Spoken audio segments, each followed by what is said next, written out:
One of the other core features of these devices is to set off an SOS when required. These are not classed as a PLB. They use a commercial satellite network. You can run the battery down on them to completely flat so that they become inactive should you need them in an emergency. However, through careful management of the battery and ensuring that you have it available at all times, they will send out an SOS message that is delivered to the New Zealand Rescue Coordination Centre or the rescue services in your country.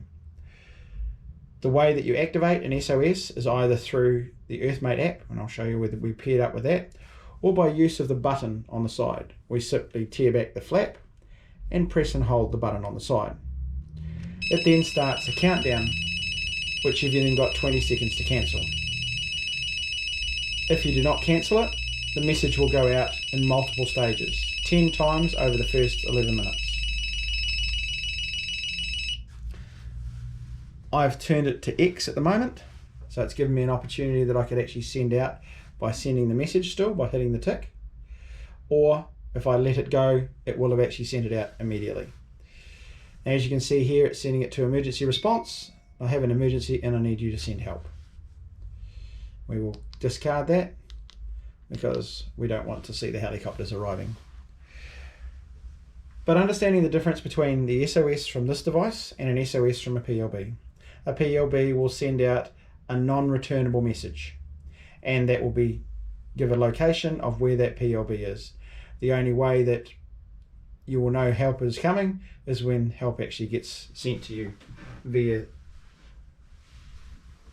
the Rescue Coordination Centre, and that'll be the arrival of a helicopter or the arrival of a ground party.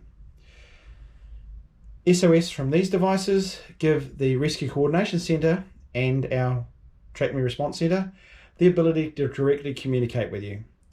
One of the first things that will come back when you send out an SOS is, we've received your SOS emergency. What is the nature of your emergency? No reply instigates rescue.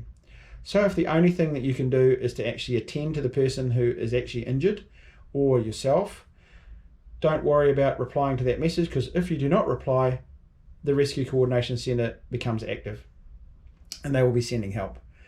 Depending on the type of help that will be coming and the type of delay that it will be, you may get a message back on the device saying helicopter has been tasked.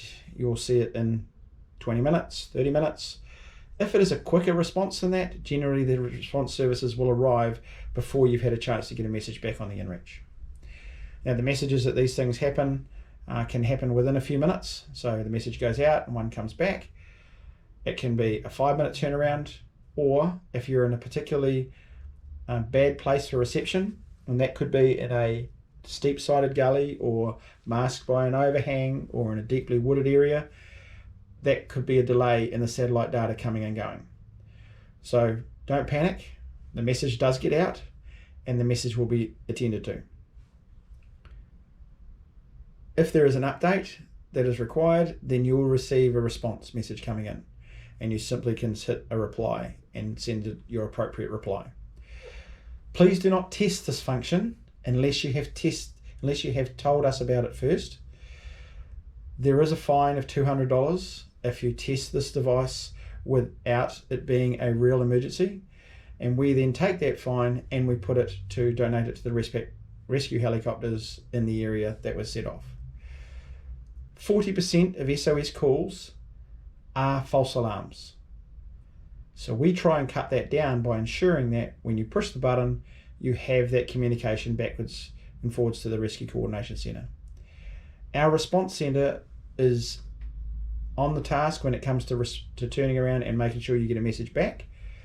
And they will be in charge of the initial conversation with you until they've deemed that it is an emergency, and then it's handed over for the response network to take over. So just to clarify, the SOS not to be tested unless you tell us about it first, then we can allow the test to go through, because we advise everybody that it is only a test.